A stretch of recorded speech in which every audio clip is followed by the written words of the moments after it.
안녕하세요. 오늘 여러분이 보내주신 자료들 보면서 정말 흥미로운 얘기를 좀 나눠봐야겠다 싶었습니다. 네, 안녕하세요. 바로 그 장구 치는 가수 박서진 씨.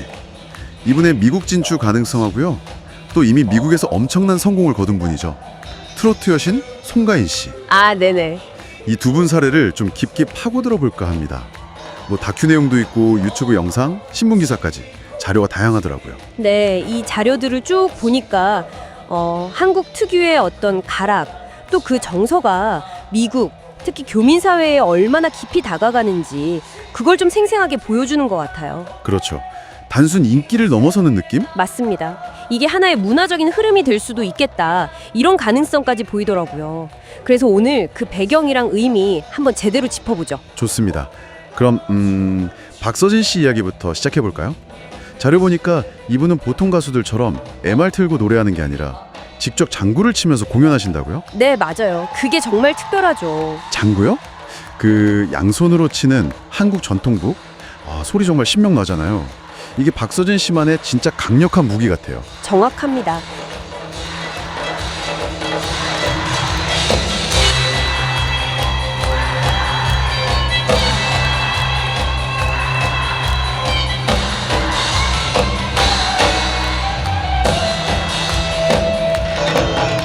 그 장구 소리가 그냥 반주가 아니에요. 특히 이제 미국에 계신 교민분들 이민 생활 고단하실 텐데 그분들한테는 아련한 고향 생각도 나게 하고 또 동시에 그 한국적인 흥 있잖아요. 네네. 그걸 같이 느끼게 해주는 거죠. 자료에서도 보니까 뉴욕, LA, 애틀랜타 이런 데서 공연 요청이 계속 늘고 있다면서요? 맞아요. 한인들이 많이 사는 곳들이죠. 그러니까 이게 그냥 공연 본다 이걸 넘어서는 거죠.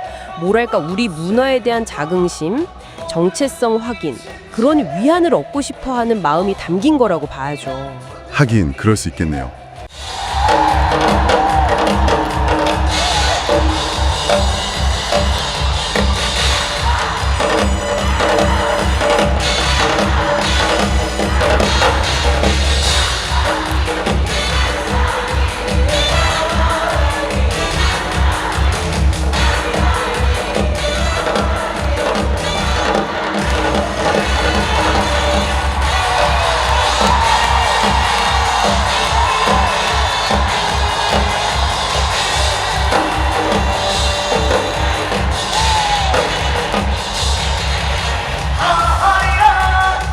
그런데 박서진 씨에 대한 이런 기대감, 이게 그냥 생겨난 건 아닐 테고 혹시 그 전에 성공 사례가 있어서 더 그런 걸까요? 그렇죠. 바로 송가인 씨죠. 맞아요, 송가인 씨.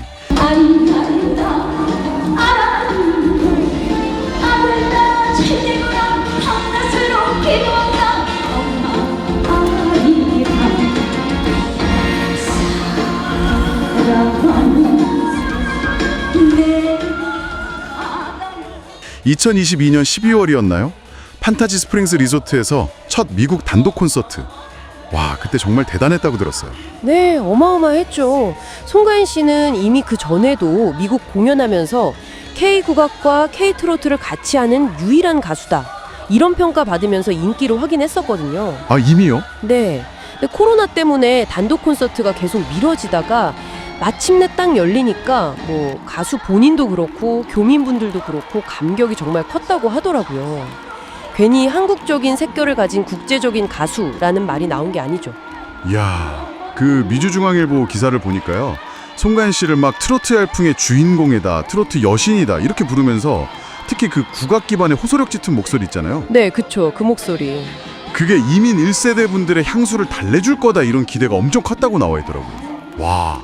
근데 결과는 기대를 훨씬 뛰어넘었던 거죠. 바로 그겁니다. LA 콘서트 표가 그냥 다 팔린 정도가 아니고요. 심지어 안표 있잖아요. 비싸게 파는 불법표. 네네, 안표. 그게 싹 사라졌다는 거예요. 이건 진짜 드문 일이거든요. 정말요? 안표가 없어질 정도였어요? 네. 그 핫딜이라고 미주 하민들이 많이 쓰는 온라인 사이트에서 표를 팔았는데 뭐 VVIP석부터 시작해서 다양한 가격대가 있었는데도 그냥 순식간에 이 정도 열기면 단순히 그냥 팬심이다 이걸 넘어서는 거죠. 어떤 문화적인 갈증이 있었다 이렇게 봐야 합니다. 진짜 대단하네요. 송가인 씨의 이런 성공 사례가 있으니까 박서진 씨의 그 장구 소리가 미국 땅에서 어떻게 받아들여질지 더 기대가 되는데요. 그렇죠.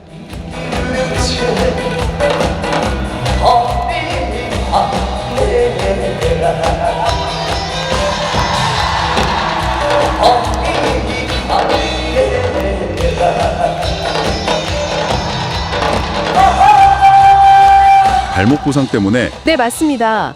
살림하는 남자들 투어나 한일 톱텐 쇼 같이 방송 활동 정말 활발히 하셨잖아요. 네, 그렇죠. 팬분들 걱정이 클 수밖에 없죠.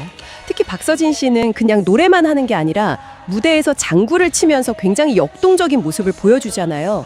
그러니까 발목 부상이 활동에 미치는 영향이 더 클 수밖에 없어요. 그렇죠. 퍼포먼스가 중요하니까. 네. 일부 기사에서는 아예 완벽하게 회복하고 재활에 집중해야 한다는 그런 전문가 의견도 있더라고요. 그런데 바로 이런 상황에서 미국 진출 계획이 나온 거네요. 네, 그래서 더 놀라운 거죠. 이게 그냥 쉬는 게 아니라 어쩌면 이 시간을 다음 단계 준비 기간으로 삼는 걸 수도 있겠다 이런 생각도 들고요. 그 다음 단계가 바로 장구를 들고 미국으로 가는 거? 맞습니다. 그냥 미국 공연이 아니라 장구를 딱 전면에 내세운다는 거. 이게 핵심인 것 같아요. 정확해요. 여러 기사나 소스에서 다 그 부분을 강조하고 있습니다. 박서진 씨 본인도 인터뷰 같은 데서 K-팝도 좋지만 우리 고유의 과락, 특히 장구의 매력을 제대로 보여주고 싶다 이런 말을 여러 번 했다고 하죠. 포부가 확실하네요. 네, 이건 그냥 단순 공연을 넘어서 뭐랄까 한국 문화를 알리는 그런 역할까지 생각하고 있는 것 같아요. 예전에도 우리 국악 세계화 시도는 많았지만 이렇게 대중적인 가수가 직접 장구를 들고 나서는 건 좀 다른 느낌인데요. 그렇죠. 접근 방식이 좀 새롭다고 할 수 있죠. 근데 이걸 위해서 준비도 꽤 오래 한 것 같더라고요. 영어랑 일본어 공부도 꾸준히 해왔다고요. 네, 맞아요. 심지어 원어민 선생님까지 모셔서 공부하는 모습이 공개되기도 했었고요. 와, 정말 철저하게 준비했네요. 네. 근데 언어뿐만 아니라 음악적인 구상도 상당히 구체적이더라고요. 어떤 식으로요? 특히 그 블랙핑크 로제 씨랑 브루노 마 아시죠? 네네, 요즘 엄청 핫하잖아요. 네, 그런 최신 히트팝에 드럼 비트 대신에 장구 장단을 넣는 형식, 그런 콜라보레이션을 구상 중이라는 얘기가 있더라고요.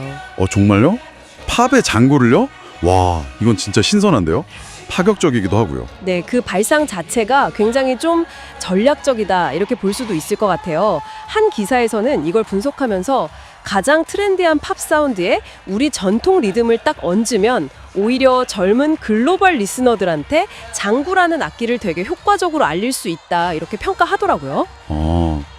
익숙한 멜로디에 예상치 못한 리듬이 딱 들어오면 귀에 확 꽂힐 수도 있겠네요. 그렇죠. 그런 매력이 있는 거죠. K-팝과는 또 다른 어떤 K-사운드를 보여주려는 시도랄까요? 마침 또 BTS 완전체 활동 얘기 나오고 하면서 K-컬처 전반에 관심이 다시 좀 높아지는 시기잖아요. 네, 시기적으로도 의미가 있을 수 있죠. 타이밍이 좋네요.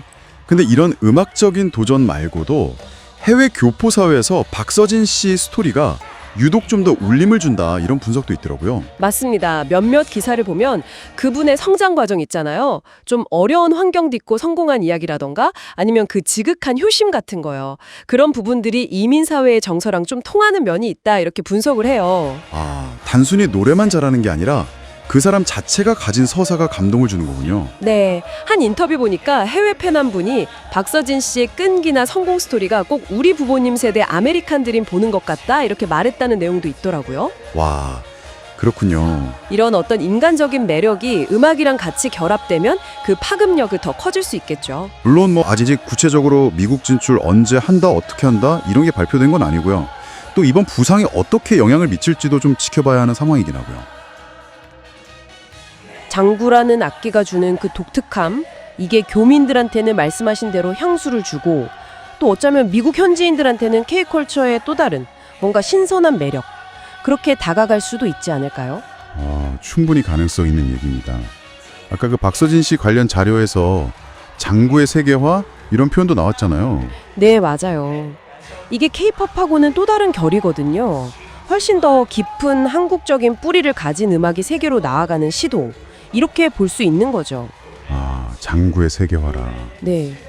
과연 트로트, 국악, 그리고 이 장구가락이 가진 힘이 어디까지 통할 수 있을지 이걸 지켜보는 게 앞으로 정말 흥미로운 포인트가 될 겁니다. 네, 오늘 이렇게 박서진 씨의 미국 진출 소식부터 송가인 씨의 성공 사례까지 쭉 짚어보니까요. K트로트와 국악이 가진 힘, 그 가능성이 정말 느껴지는 것 같습니다. 우리 고유의 소리가 저 멀리 타국에서 우리 동포들에게 큰 위로와 또 자부심을 준다는 거, 이게 참 인상적이네요. 여기서 한 걸음만 더 나가서 이런 질문 한번 던져보고 싶어요. 지금은 주로 교민사회 중심으로 이런 K트로트나 국악의 열기가 있잖아요. 네, 그렇죠. 근데 과연 박서진 씨의 그 장구 소리라든지 아니면 판소리 같은 정말 지극히 한국적인 소리가 언젠가는 K-팝처럼 언어나 문화 장벽을 넘어서 전혀 다른 배경을 가진 전 세계 사람들한테도 그 자체로 매력적인 음악으로 다가갈 수 있을까? 와, 그럴 수 있을까요? 바로 그 질문이죠. 이 질문에 대한 답을 찾아가는 과정이 앞으로 K-팝의 또 다른 길을 보여주지 않을까 그런 생각도 듭니다. 박서진 씨의 현재와 미래, 네, 현실적인 과제들도 분명히 있습니다. 네, 성공 가능성만큼이나 넘어야 할 과제도 만만치 않다는 거죠. 그럼에도 불구하고 이 장구를 통해서 한국의 어떤 멋과 흥을 알리겠다. 이 목표 자체는 굉장히 뚜렷해 보이고 또 의미 있는 도전이라고 생각합니다. 자, 오늘 박서진 씨 이야기를 쭉 들어보니까요. 발목 부상이라는 지금의 위기, 그리고 장구를 들고 세계로 나아가려는 미래의 꿈, 이 두 가지가 공존하는 아주 역동적인 시기를 보내고 계신 것 같아요. 어쩌면 이 시간이 또 다른 전환점이 될 수도 있겠다는 생각도 들고요. 네, 맞습니다. 이게 그냥 한 개인의 성공을 넘어서 우리 전통 문화의 어떤 새로운 가능성을 보여줄 수 있을지 그게 참 주목되는 지점인 것 같아요. 오늘 저희가 살펴본 이런 여러 이야기들 여러분께서는 어떻게 들으셨나요? 네, 그의 도전이 이 부상이라는 변수를 잘 극복하고 어떤 모습으로 나타날지 또 장구 같은 우리 악기가 앞으로 세계 대중음악이란 어떻게 만나고 또 진화해 나갈 수 있을지 한번 각자의 시선으로 계속 지켜보면서 생각해 보시는 것도 재미있을 것 같습니다.